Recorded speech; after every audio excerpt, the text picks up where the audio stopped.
정부가 올해 세제 개편안을 통해 자본시장 과세 체계를 손보려는 움직임을 보이고 있습니다. 배당소득 분리과세부터 대주주 양도세 기준 인하, 그리고 교육세 인상이 대표적인데요. 득보다는 실이 예상되는 데다 과세 형평성 문제까지 불거지면서 투자자와 증권업계 혼란은 계속될 전망입니다. 자세한 내용 증권부 조효재 기자와 함께 짚어보겠습니다. 안녕하십니까?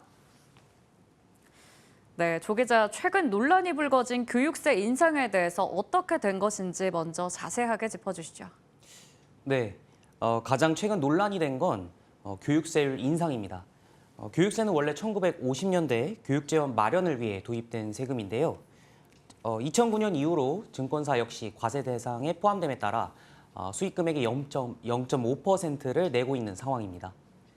그런데 이번 개편안에서는 금융보험업자의 수익 중 1조 원을 넘는 구간에 대해선 기존 세율인 0.5%에서 1%로 2배 인상하는 방안이 담겼습니다.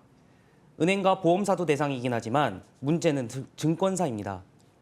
증권사의 경우 이익의 손실을 반영하는 손익통산이 적용되지 않는데요. 아무리 증권에 대해 빠삭한 투자자라도 늘 손실의 위험이 있죠. 그러다 보니 실제로는 손해를 봤는데도 과세가 되는 경우가 생겨 형평성이 떨어진다는 불만이 나오는 겁니다. 예를 들어 유가증권 매매이익이 100억 원이고 매매 손실 역시 100억 원인 경우 유가증권 매매 손익은 사실상 없음에도 불구하고 매매이익 100억 원에 대해 교육세 과세가 이루어지는 식입니다. 교육세 인상 후 금융권의 세부담은 연간 1조 3천억 원쯤 늘어날 것으로 전망됩니다. 업계에 따르면 일부 증권회사의 경우 연간 230억 원의 추가 금액이 발생할 것으로 전망됩니다. 네, 그런데 증권사가 교육세라니 언뜻 보기에는 어울리지가 않는데 어떻게 된 건가요? 네, 기획재정부는 부가가치세 대신 교육세를 걷는다는 입장입니다. 금융보험업은 일반 기업과 달리 부가가치세를 내지 않는 대신 교육세를 내고 있고 제도 도입 이후 지금까지 유지돼 왔다는 겁니다. 그동안 금융보험업의 국내 총 부가가치는 1981년 1조 8천억 원에서 2023년 138조 원대로 증가했는데요. 정부는 이러한 성장을 고려해 세율을 0.5%에서 1%로 조정한 것이라 밝힌 바 있습니다. 네, 그렇군요. 주식 양도소득세 대주주 기준도 논란이 상당하잖아요. 이어서 말씀해 주실까요?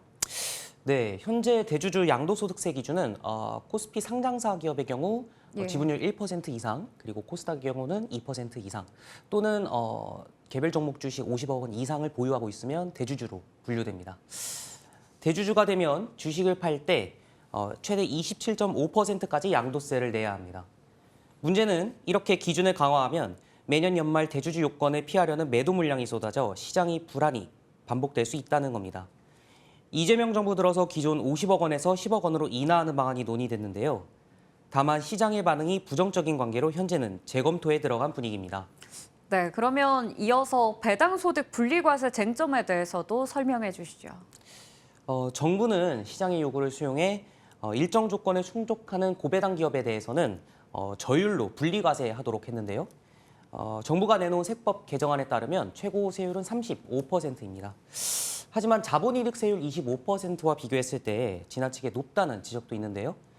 이와 관련해 김현정 더불어민주당 의원은 정부의 세제 개편안보다 배당소득 분리과세 최고 세율을 내리는 개정안을 대표 발의했습니다.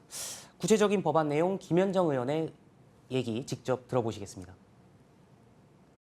배당 성향이 35% 이상인 상장 법인은 물론이고 배당 성향이 25% 이상이면서 배당금을 일정 수준 확대한 상장 법인도 대상에 포함해서 그 배당률이 상대적인 낮은 제조업들도 유인할 수 있도록 하였다는 게 첫 번째 특징이고, 두 번째는 이제 3억 이상의 최고 구간을 25%로 낮추고, 특히 이제 2천만 원 미만인 최저 구간도 기존 14%에서 9%로 낮춰가지고 부자 감세 논란을 피하고.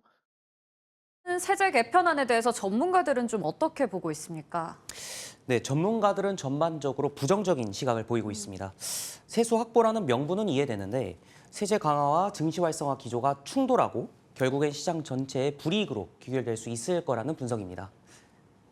얼마 전 금융투자협회는 정부의 거래별 손익을 통산한 순이익을 기준으로 세금을 매겨야 업권 간 형평성이 맞다며 건의서를 제출한 상태입니다. 업계는 손실을 감안하지 않으면 이익이 적을 것으로 예상되는 거래가 줄어 매매 기능이 위축되고 결국엔 증시 활성화에 부정적인 영향을 끼칠 수 있다고 반발하고 있습니다. 국회 입법조사처도 보고서를 통해 세제 개편안에 담긴 배당소득 분리과세 방안의 문제점을 조목조목 지적하기도 했습니다. 보고서에는 과세표준 구간이 3억 원을 초과하는 대주주의 경우 배당소득세율 35%가 자본이득세율 25%보다 높으며 배당 결정에 중요한 역할을 하는 대주주의 배당 요인을 제한할 수 있다는 내용이 담겼습니다. 글로벌 투자은행에서도 비판의 목소리가 나왔는데요. 홍콩계 증권사인 CLSA는 최근 보고서를 통해 교육계 인상이 반시장 정책에 포함된다고 주장하기도 했습니다. 이에 대해 대통령실은 우선 신중하게 접근하겠다는 입장입니다. 아직은 여당 내에서도 이견이 분분한 만큼 재수정이 이루어질지는 조금 더 지켜봐야 할 것으로 보입니다. 네. 세제 개편과 관련해서 이야기가 참 많던데 자세하게 내용을 좀 짚어주신 것 같습니다. 증권부 조효재 기자와 함께했습니다. 오늘 고생 많으셨습니다.